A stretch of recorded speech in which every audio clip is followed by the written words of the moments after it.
ಹಿಡಕಲ್ ಜಲಾಶಯದಲ್ಲಿ ರೈತರ ಭೂಮಿ ಮುಳುಗಡೆ ಆಗಿತ್ತು. ಸುಮಾರು 45 ವರ್ಷಗಳಿಂದ ಅವ್ರದ್ದೊಂದು ಬೇಡಿಕೆ ಆಗಿತ್ತು. ಸುಮಾರು 394 ಎಕರೆಗಳಿಗೆ ನೀರಿನಲ್ಲಿ ಮುಳುಗಡೆ ಆದರೂ ಕೂಡ ಅವ್ರಿಗೆ ಪರಿಹಾರಧನ ಸಿಕ್ಕಿದ್ದಿಲ್ಲ. ಕೆಲವೊಂದು ತಾಂತ್ರಿಕ ಅಡಚಣೆಗಳಿಂದ ಅಥವಾ ಕೆಲವೊಂದು ಅಧಿಕಾರ ಅಸಹಕಾರದಿಂದ ಇದುವರೆಗೆ ಅದು ಒಂದು ನೆನೆಗುದಿಗೆ ಬಿದ್ದಂತಹ ವಿಚಾರವನ್ನು ಎಲ್ಲ ರೈತ ಮುಖಂಡರು ಇವತ್ತು ಏನು 4 ದಿವಸಗಳಿಂದ ಈ ಒಂದು ನೀರಾವರಿ ಇಲಾಖೆಯಲ್ಲಿ ಬಂದು ತಮ್ಮದೇ ಆದಂಥ ಒಂದು ಪ್ರತಿಭಟನೆ ಮಾಡುವುದರ ಮುಖಾಂತರ ಇವತ್ತು ಜಿಲ್ಲಾಡಳಿತ ಮತ್ತು ಜಿಲ್ಲಾ ಮಂತ್ರಿಗಳಂಥ ಸತೀಶನಾಥ್ ಜಾರಕಿಹೊಳಿ ಅವರ ಒಂದು ಸಹಕಾರದಿಂದ ಇವತ್ತು ಏನು ಒಂದು ಪ್ರಸ್ತಾವನೆಯನ್ನು ಸರ್ಕಾರಕ್ಕೆ ಸಲ್ಲಿಕೆ ಆಗಬೇಕಾಗಿತ್ತು ಇವತ್ತು ಸಲ್ಲಿಕೆ ಆಗಿದೆ. ಬರುವಂಥ ದಿನಗಳಲ್ಲಿ ರೈತರಿಗೆ ಏನೊಂದು ಯೋಗ್ಯವಾದ ಪರಿಹಾರಧನವನ್ನು ಕೊಡುವುದರಲ್ಲಿ ಮಾನ್ಯ ನಮ್ಮ ಉಸ್ತುವಾರಿ ಸಚಿವರು ಇರ್ಬೋದು ಮತ್ತು ಸರ್ಕಾರ ಇರ್ಬೋದು ಒಂದು ಯೋಗ್ಯವಾದ ನಿರ್ಣಯವನ್ನು ತೆಗೆದುಕೊಂಡು ಆಶಾಭಾವನೆ ಎಲ್ಲ ರೈತರಲ್ಲೂ ಕೂಡ ಇವತ್ತು ಮೊದಲೇ ಒಂದು ಸ್ಟೆಪ್ ರೈತರ ಪರವಾಗಿ ಒಂದು ನಿರ್ಣಯ ಆಗಿದೆ. ಅದು ಎಲ್ಲರಿಗೂ ಕೂಡ ಖುಷಿ ತರುವಂಥ ವಿಷಯ ಆಗಿದೆ. ವರದಿ ಸಲ್ಲಿಸೋಕೆ ಲೇಟ್ ಆಗಿದ್ದು ಇಷ್ಟೇ ಕಾರಣ, ಯಾಕಂದರೆ ಟೆಕ್ನಿಕಲ್ ಅಡಚಣೆ ಅಂತಂದರೆ ಕೆಲವೊಂದು ಪರಿಹಾರಧನವನ್ನು ಈಗಾಗಲೇ ರೈತರು ಪಡ್ಕೊಂಡಿದ್ದಾರೆ ಅನ್ನೋ ಒಂದು ಮಾಹಿತಿ ಅವರಲ್ಲಿತ್ತು. ಆದರೆ ಅದು ಮಾಹಿತಿಗೆ ಯಾವುದೇ ರೀತಿಯ ಒಂದು ದಾಖಲಾತಿಗಳು ಅವರಲ್ಲಿ ಇದ್ದಿದ್ದಿಲ್ಲ ಅನ್ನೋದನ್ನು ಕೂಲಂಕುಷವಾಗಿ ಏನು ಒಂದು ನಮ್ಮ ಕರ್ನಾಟಕ ಸರ್ಕಾರದ ಒಂದು ಸೆಕ್ರೆಟರಿ ಅವರಿಂದ ಒಂದು ಮಾಹಿತಿ ಕೇಳೋದಕ್ಕೋಸ್ಕರ ನೀರಾವರಿ ನಿಗಮಕ್ಕೆ ಅವರೊಂದು ಪತ್ರವನ್ನು ಬರೀತಾರೆ. ನಿಮ್ಮಲ್ಲಿ ಏನಿದೆ ಮೂಲ ದಾಖಲಾತಿಗಳನ್ನು ಅದನ್ನು ತೋರಿಸಿಬಿಟ್ಟು ನೀವು ರೈತರಿಗೆ ಇದು ಇದೆ ಅಥವಾ ಇಲ್ಲ ಅನ್ನೋದನ್ನು ನೀವು ಸಂದೇಶ ಕೊಡಬೇಕು ಮತ್ತು ಯಾವುದೇ ರೈತರಿಗೆ ಅನ್ಯಾಯ ಆಗಬಾರ್ದು ಅನ್ನೋ ಒಂದು ಉದ್ದೇಶದಿಂದ ಯಾವ ರೈತರಿಗೆ ಒಂದು ಹಣವನ್ನು ತೊಗೊಂಡಿದ್ದಾರೆ ಅಂತ ಒಂದು ಊಹೆ ಇತ್ತು, ಅದು ಯಾವುದೂ ಕೂಡ ರೈತರು ಇವತ್ತು ಹಣ ತೊಗೊಂಡಿಲ್ಲ ಅನ್ನೋದನ್ನು ದಾಖಲಾತಿಗಳೊಂದಿಗೆ ಕಾನೂನುಬದ್ಧವಾಗಿ ನಿಯಮಾನುಸಾರ ಇವತ್ತು ಕ್ರಮವನ್ನು ಕೈಗೊಳ್ಳಲಾಗಿದೆ. ಇದರಿಂದ ರೈತರಿಗೆ ಏನು ಜಯ ಅನ್ನೋದಕ್ಕಿಂತ ರೈತರಿಗೆ ಏನು ಸಿಗಬೇಕಾಗಿದೆ ಸಿಕ್ಕಿದೆ. ಜಯ ಅನ್ನೋದಕ್ಕಿಂತ ಕೂಡ ಅವ್ರು ಸುಮಾರು 45 ವರ್ಷಗಳಿಂದ ಇನ್ನು ಭೂಮಿ ಕಳ್ಕೊಂಡು ಅವ್ರದ್ದೇ ಆದಂಥ ಕಣ್ಣೀರಿನಲ್ಲಿದ್ದರು. ಇವತ್ತು ಒಂದು ಹಂತದಲ್ಲಿ ಅವರು ತಮ್ಮ ಆಸೆಗೆ ಎಲ್ಲೋ ಒಂದು ಆಸೆ ಇವತ್ತು ಅವ್ರಿಗೆ ಹುಟ್ಟಿದೆ. ಯಾಕಂದರೆ ಇವತ್ತು ರೈತರಿಗೆ ಏನದು ಎಡಿಷ್ನಲ್ ಆಗಿ ಕೊಡುವಂಥ ವಿಷಯ ಅಲ್ಲ, ಅವ್ರದ್ದೇ ಭೂಮಿಯನ್ನು ಕೊಟ್ಟಾಗ ಕೊಡುವಂಥ ದುಡ್ಡು ಅದು ಎಂದೋ ಸಿಗಬೇಕಾಗಿದ್ದು ಇವತ್ತು ಎಲ್ಲರ ಪರಿಶ್ರಮ ಎಲ್ಲ ರೈತರ ಪರ ಹೋರಾಟದಿಂದ ರೈತರ ಮುಖಂಡರಿಂದ ವಿಶೇಷವಾಗಿ ತಾವೇನು ಒಂದು ಮಾಧ್ಯಮದವರು ಈ ನ್ಯೂಸನ್ನು ಇಡೀ ರಾಜ್ಯದಂಥ ದೇಶದ ವಿಸ್ತರಣೆ ಮಾಡಿದ್ರಿ. ಏನೋ ಒಂದು ಬೆಳಗಾವಿಯಲ್ಲಿ ರೈತರಿಗೆ ತೊಂದರೆ ಆಗ್ತಾ ಇದೆ, ಇದಕ್ಕೆ ತಕ್ಷಣ ಸ್ಪಂದನೆ ಕೊಡಬೇಕಂತ ಹೇಳಿ ನಮ್ಮ ಜಿಲ್ಲಾ ಮಂತ್ರಿ ಇರೋದು ನಮ್ಮ ಸರ್ಕಾರ ಇರೋದು ಒಂದು ತಕ್ಷಣ ಸ್ಪಂದನೆ ಕೊಟ್ಟಿದೆ. ಇದರಿಂದ ರೈತರಿಗೆ ಇವತ್ತು ನಿರಾಳವಾಗಿದೆ. ಮುಂದಿನ ದಿನದಲ್ಲೂ ಕೂಡ ಆ ರೈತರಿಗೆ ಒಂದು ಉತ್ತಮವಾದ ಪರಿಹಾರಧನ ಸಿಗಲಿ ಅಂತ ಹೇಳಿ ನಾನು ಬಯಸ್ತೀವಿ.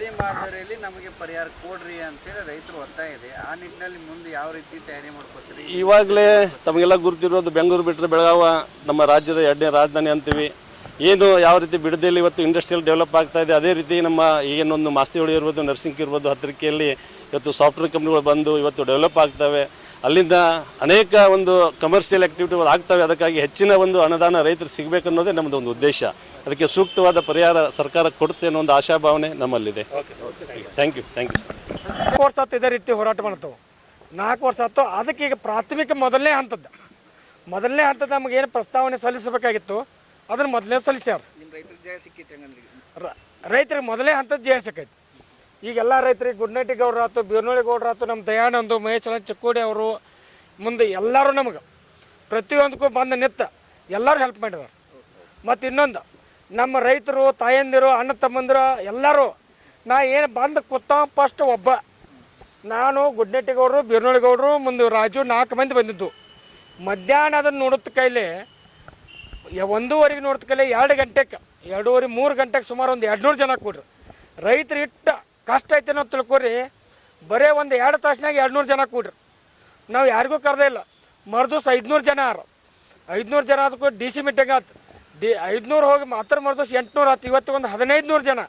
ನಾವು ಯಾರನ್ನೇ ಕರೆದಿಲ್ಲ. ನಾವು ಮೊದಲನೇದಾಗಿ ರೈತರಿಗೂ, ಅಣ್ಣ ತಮ್ಮಂದಿರಿಗೂ, ತಾಯಂದಿರಿಗೂ ಅವ್ರ ಮೊದಲು ನಾವು ಧನ್ಯವಾದ ಇರ್ತವೆ. ಯಾಕಂದ್ರೆ ನಾವು ಕರಿಕುತ್ತ ಹೆಚ್ಚಿನ ಸಂಖ್ಯೆಯಲ್ಲಿ ಬಂದು ಅವರ ಬಸ್ಸಿಗೆ ಬಂದು ನಮಗೆ ಏನು ಇದ್ದದ್ದು ನಾವು ಏನು ಮಾಡಿ ಹಾಕಿದೋ ಅದನ್ನ ಊಟ ಮಾಡಿ ಎಲ್ಲ ಮಾಡಿ ಅವ್ರು ನಮಗೆ ಸಪೋರ್ಟ್ ಮಾಡಿದ ಇದು ಸಿಗಾಕ ಕಾರಣ ಅಂದ್ರೆ ನನ್ನ ತಾಯಂದಿರು, ಅಣ್ಣ ತಮ್ಮಂದು, ನನ್ನ ಈ ರೈತ ಮುಖಂಡರು.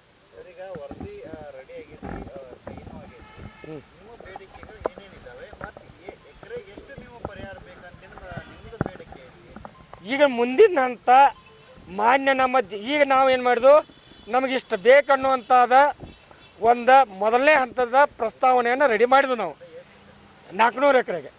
ಇದಕ್ಕೆ ಮುಂದಿನ ಕೆಲಸವನ್ನು ಮಾನ್ಯ ನಮ್ಮ ಶಾಸಕರು ಹಾಗೂ ಜಿಲ್ಲಾ ಉಸ್ತುವಾರಿ ಸಚಿವರಾದಂಥ ಸನ್ಮಾನ್ಯ ಸತೀಶಣ್ಣ ಜಾರಕಿಹೊಳಿ ಅವರ ಸಾಹೇಬರವರ ಸ್ವತಃ ಅವರ ಮುಂದಿನ ಅವರಲ್ಲಿ ನಾವೊಂದು ಕಳಕಳಿ ವಿನಂತಿ ಮಾಡ್ಕೊತಾನು.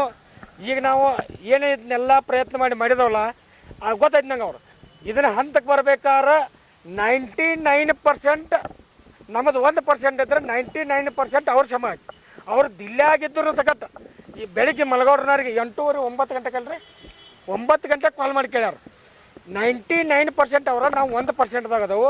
ಇನ್ನು ಮುಂದಾರ್ನು ಅವ್ರ ಸಹಕಾರ ನಮಗೆ ಬೇಕು. ಅವ್ರ ಮಾರ್ಗದರ್ಶನದಾಗ ಅವ್ರು ಯಾವ ರೀತಿ ಹೇಳ್ತಾರೋ ಅವ್ರ ಸಹಕಾರ ಪಡ್ಕೊಂಡು ಅವ್ರು ಏನು ಹೇಳ್ತಾರೋ ಅದು ಕೇಳಿ ಅವ್ರ ಮುಖಾಂತರನ ನಾವು ಕೆಲಸ ಮಾಡಿಸ್ಕೊತೇವೆ.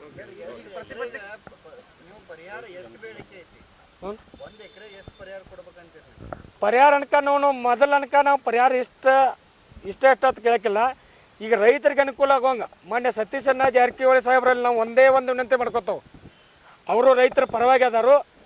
ಬೆಂಗಳೂರಾಗ ಹೆಂಗೆ ಬಿಡದಿಂದ ಬೆಂಗಳೂರು 30 ಕಿಲೋಮೀಟ್ರ್ ಐತಿ. ಅಲ್ಲಿ 2.5 ಕೋಟಿ ಕೊಟ್ಟರು ಜಮೀನು ರೈತರು ಕೊಡ್ತಾ ಇಲ್ಲ, ಜಬರ್ದಸ್ತಲ್ಲಿ ಬಿಡ್ಸತ್ತಾರ. ಈಗ ಬೆಳಗಾವಿ 2ನೇ ರಾಜಧಾನಿ, ಇಲ್ಲಿ ವಿಧಾನಸಭಾದಿಂದ ನಮ್ಮದು 30 ಕಿಲೋಮೀಟ್ರ್ ಐತಿ. ನಮಗೂ ಅಲ್ಲಿ ಏನು ರೈತರಿಗೆ ಪರಿಹಾರಧನ ಕೊಡ್ತಾರೆ 2.5 ಕೋಟಿ ಎಕರೆಗೆ, ಅದನ್ನೇ ಕೊಡ್ಬೇಕು. ಯಾಕೆ ಕೊಡಬೇಕಪ್ಪ ಅಂತಂದ್ರೆ ಅಲ್ಲೂ ಮಾವಿನ ಗಿಡ ಬೆಳಿತಾರೆ, ನಾವು ಮಾವಿನ ಗಿಡ ಬೆಳಿತೇವೆ, ತೆಂಗಿನ ಗಿಡ